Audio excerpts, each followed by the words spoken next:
So here I want to begin talking about the reception of Christians within the Greco-Roman world. You'll remember from not too very long ago that one of the things that Paul advocates for in 1 Corinthians 7 is that young men and young women not marry. He says you can really serve God better if you don't marry, and he calls on both men and women to be a part of this this goal of bringing about God's kingdom here on earth. And so um, one of the things that we know is that because of Paul advocating for that sort of thing, um, both having women in ministry, because he ministers alongside women all the time, and advocating that especially young women not get married, and advocating that slaves are brothers and sisters, Paul was upending the household. This Greco-Roman unit that had a really clear delineation of who's in charge and then who's next and who's next. Paul, in his writings, was calling for Christians to do away with those categories, to remain single, so young women not to put themselves under the authority of a husband, um, and for slaves to be elevated to family status. And so this was really unusual in the ancient world, and we find that there's some pushback against it. So I'm going to show you now one of the folks that wanted to talk about early Christians was a Greek guy named Aristides, and he says that Christians divide and upset the household and bring into collision those inside with each other and tell them the worst ways to manage their household. So Christians are advising people to manage their households in certain ways. And again, this is important for Greco-Roman culture. You need to have your household under control in order to have everything else working properly. And I'm going to try to annotate here and show you what a Greco-Roman household might have looked like. I'm going to do it right over here. So at the very top of the pyramid of the household, you would have the male landowner.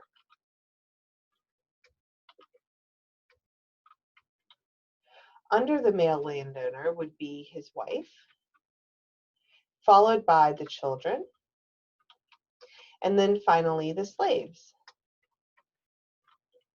And this was the hierarchy that was meant to be followed. The male landowner was in charge of everything, the welfare of this whole household, and certainly the welfare of those under him. And when Paul would advocate for women not to marry, or to say things like fathers don't exasperate your children, or to elevate slaves to the status of children, that was a really unusual thing to do within the ancient world. And this building block of society and the structure that was supposed to be followed was undermined when Paul would say these certain things. And so that's something important to keep in the back of your mind for people like Aristides when they're commenting on what's going on with these Christians. And so he says, they tell these other Christians all of the worst ways to manage their household, and they don't participate in festal assemblies. And so we get a little taste here of Aristides thinking through how Christians run their households and being like, oh, it's just awful. They do it in the worst ways possible. They bring into collision those inside with each other and so like the folks who are inside the household are getting together maybe with the slaves who might be outside the household. Things are not going well.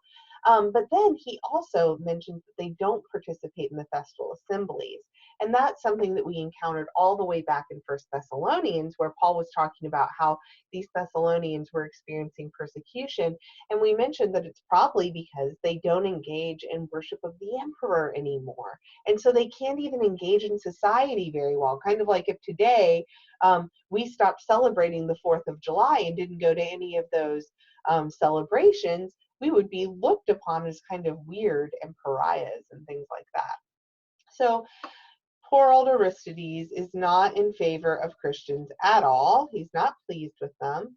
And then we've got Celsus. And Celsus says about Christians, let no one come to us who's been instructed or who is wise or prudent, for such qualifications are deemed evil by us. He's pretending to be a Christian and he's mocking Christians. He's saying Christians would say something like this.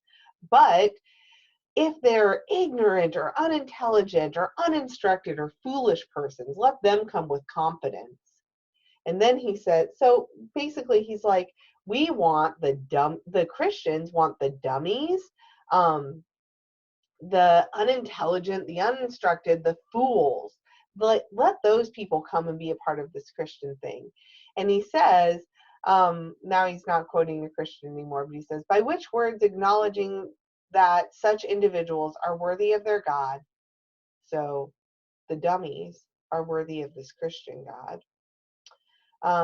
They manifestly show that they desire and are able to gain over only the silly, the mean, the stupid.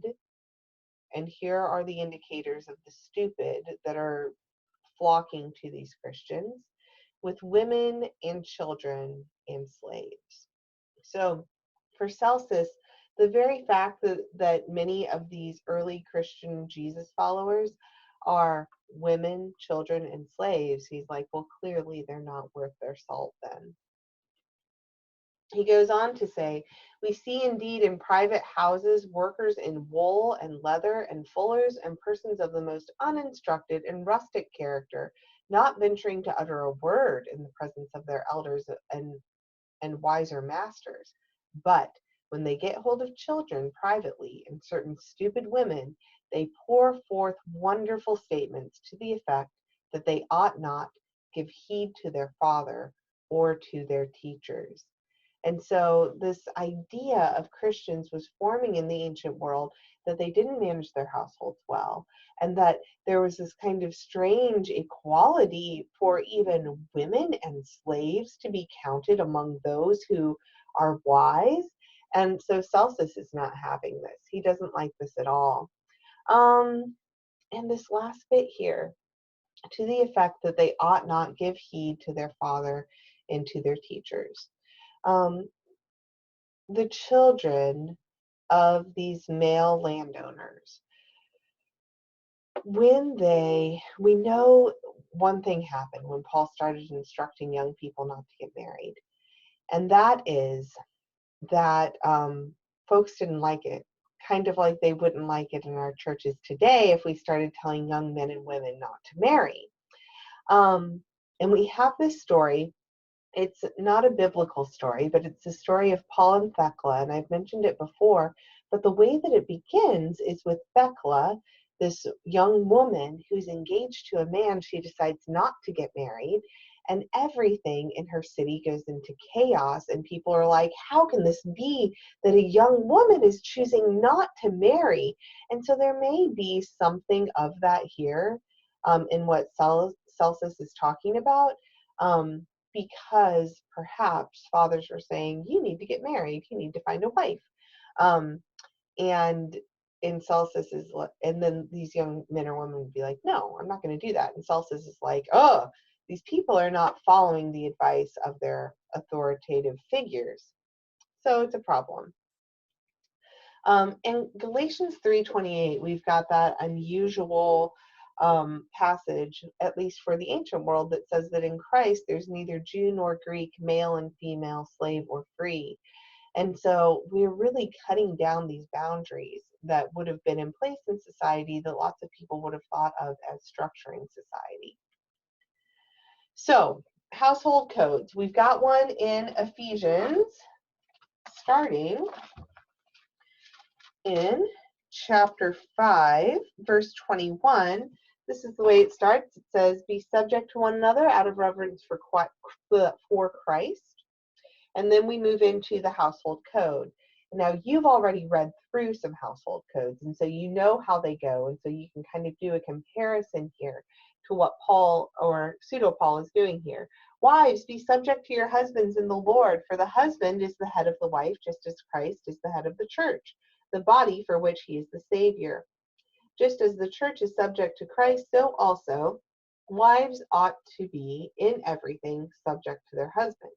Husbands, love your wives, just as Christ loved the church and gave himself up for her in order to make her holy, cleansing her with the washing of water and the word, so as to present the church to himself in splendor without spot or wrinkle or any kind of any kind. Yes, so that she may be holy and without blemish. In the same way, husbands should love their wives as they do their own bodies. He who loves his wife loves himself. For no one ever hates his own body, but he nourishes and tenderly cares for it, just as Christ does for the church. This is completely revolutionary, what the author is saying here. This whole idea of loving your wife as you would yourself, it's not really how the ancient Romans would have thought about these things. Because we are all members of his body. And then he quotes from Genesis, for this reason, a man will leave his father and mother and be joined to his wife, and the two will become one flesh. And I want to point out that that portion from Genesis 2:24 is also rather countercultural, because you wouldn't necessarily in the ancient world think of a man leaving his father and mother and being joined to his wife, but rather the other way around, a woman leaving her father and mother and being joined to her husband. And so already, even in the Old Testament, we've got kind of a countercultural bit going on here. And then he goes, this is a great mystery, and I'm applying it to Christ and the church. Each of you, however, should love his wife as himself, and a wife should respect her husband. Children, obey your parents in the Lord, for this is right. And so he's going to go on to tell children to follow their parents' instructions. And he says to fathers, don't provoke your children, which is completely new. And then he goes on to say, slaves, obey your masters with fear and trembling in singleness of heart, as you obey Christ, not only while being watched and in order to please them, but as slaves to Christ and doing the will of God from the heart. Render service with enthusiasm as to the Lord and not to men and women, knowing that whatever good we do, we will receive the same again from the Lord, whether slaves or free. So we've got this kind of revised Christocentric household code here. You've seen some of these, and what the author has done here is that the author has Christianized a household code that would have been common at the time, and these household codes we know reflect a first century context. One of the things that we have to ask ourselves is this first century context still at play today? Is what the author is doing here essentializing that men are in charge, husbands are in charge, and wives are to submit to them, and then children, and then whatever slaves you have working in your household should also submit?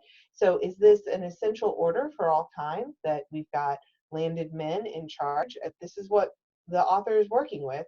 Landed men are in charge, wives submit to them, children submit to their parents, and then slaves submit to the master, right?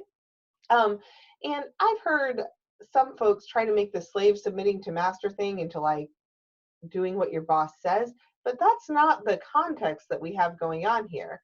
This is a landed male person, father, who owns other people, and they are so low on the totem pole that they are below children. And so what the author is doing here is taking something from his own context and he's applying it to Christ and the church. Now, one of the likely reasons for doing this is because of things like this, the criticism that's coming from folks like Celsus and Aristides. And it seems to me that Ephesians and Colossians are taking household codes and saying, hey, we're not as bad as you say. We also have household codes. They keep Christ at the center. They're more equalizing, perhaps, than the ones that we have in the Greco-Roman world, but we really do keep our houses in order.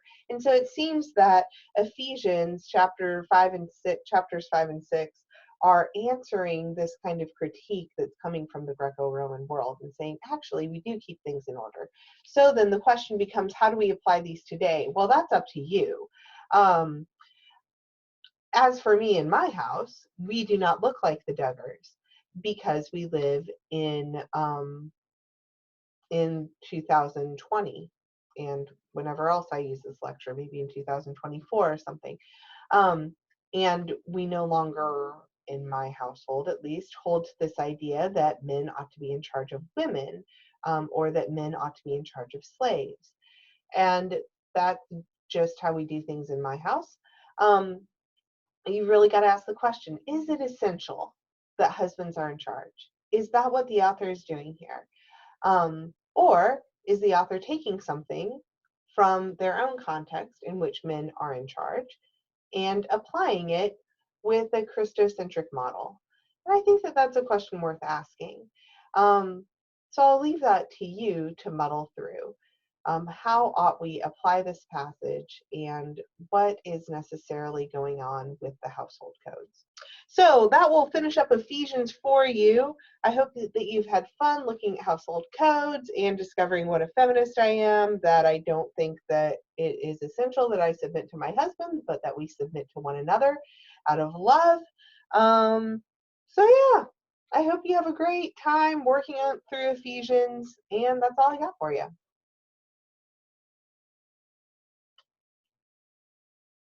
I'm having one of those moments where I can't make it stop.